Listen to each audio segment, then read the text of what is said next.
Alright guys, this is my fourth take for this video. I hope everyone is doing well. First of all, hello. Hope you are doing well. Hope your family is doing well. Your loved ones. If you are quarantined alone and you've been really quarantined and actually like following the social distancing, my heart goes out to you. If you're quarantined with family, my heart goes out to you. I'm the latter, so both are challenging. It's been hard. It's been tough. If you have lost loved ones or work or anything due to this current pandemic, definitely my heart goes out, and I'm praying for everyone that is facing some kind of challenge right now. And then on top of that, if you are a Black person right now, you also have the pylon of all of what's in the news right now, the protests, just the emotion that's stirred, the awful videos that have come forward, the graphic 911 calls that have come forward, like just so much is going on right now. And I'm just checking in on this platform because I did do kind of a check-in on my blog, and I'm going to do another one. And I did kind of take a pause from Instagram and put up a post explaining that I was going to. And I didn't want to just kind of ghost over here. Sometimes I feel like I neglect this platform, but there are still people that absolutely support me and reach out to me here on YouTube. And I want to say thank you so much for that. And a huge part of my audience is comprised of what I am, which is a Black woman. And so just for any Black women that are feeling some kind of way, that are still having to be moms this week, that are still having to work from home this week, that are still having to take care of the house this week, and have Black sons, Black husbands, Black family, fathers, in-laws, friends, and then also yourself. It's a lot to process. It's a lot to deal with. It's been an emotional week.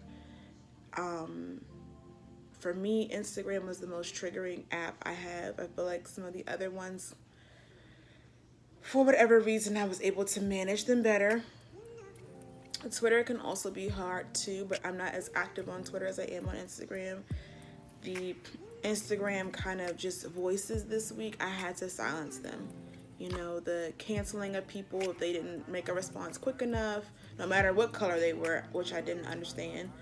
And all these like forced ads because companies are just trying to cover their butt sometimes, and because it was such a timed thing, I felt like people were just scurrying to come up with very general,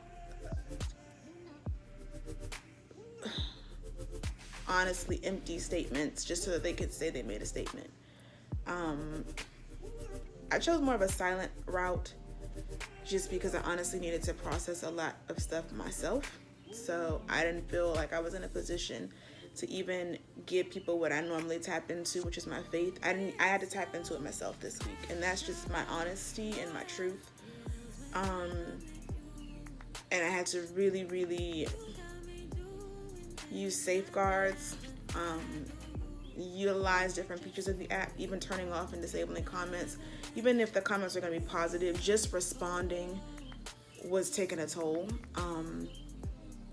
And I just realized that honestly, any of these platforms and apps, although they can be tools for good, they also can give you information overload. And I can't just tell other people take time to unplug and not realize I'm getting teary as I'm cooking, or I'm getting teary when I first wake up because I have just taken in so much and I'm seeing these things on a loop, and it's not healthy, and I have to take a pause and I have to take a break. Honestly, at this point, it is nice because I've been able to use Instagram to monetize it in some instances. I'm not working on that platform at this time.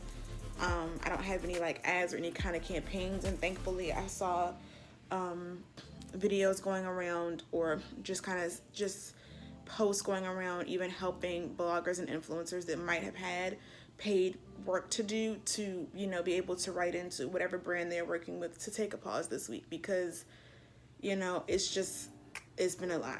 And people are so opinionated now. Everyone wants their voice to be heard. Everyone has a voice. And sometimes hearing all of them at the same time, the noise from that was just so loud. It was just, I needed to take a minute and just pause all of it. And I encourage anyone that feels that way to do what they need to do. If that means deleting the app altogether, if that means logging off, logging out, pausing even regular news, because like CNN on a loop and other news platforms on a loop is also a lot to take in. So, you know, turn on a silly show if you need to. It doesn't change the fact that it's not you're ignoring it. I feel like especially if you are a Black person, you are not ignoring what's going on. You are never ignoring what's going on because you live what's going on all the time. But you may need to do something to distract yourself.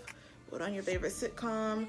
Put on some music that you like that's really peaceful. You know, read your Bible, journal, pray if you do. Do whatever you need to do to just be okay. Because a lot of us right now are not okay. And that's just how I was feeling. And I just know I'm not alone. I've been seeing a lot of people saying the same thing, that they feel the same way and are trying to push through it. And 2020 has taught me anything. It's taught me when you need to take a break, because at this point you don't even know what's around the corner, and you need to really just protect and get your mental, your heart, your space, and your energy together so that you can even be able to press on. I like what Erykah Badu said in the Versus battle when she was just like, she's really in tune with her heart rate, her breathing, and knowing when she's getting ready to get super duper duper upset, and taking note of that and calming it down. Not suppressing it, not feeling anything that she needs to feel, but just finding ways to manage that. And so I'm working on doing that. I hope to be back on Instagram soon, and hope to be back on YouTube soon, sharing, you know, more hair content and stuff like that, and just things that have been helping me. But right now I'm taking a little break. And honestly, even when I come back, I think my use of social media, I know my use of social media will be modified. Going forward, even, you know, I've just have to do things to be okay mentally. And I really just encourage everyone, you know, a lot of the things that happen within the news happened at the end of May, which was Mental Health Awareness Month. And I hope that doesn't get lost in all this going on right now, because we're trying to pay attention to so much. But also don't forget your mental health, y'all, because it's really, really important. And so thank you for watching, and I will hope to see you guys in the next video. Love y'all, and I mean it. Bye.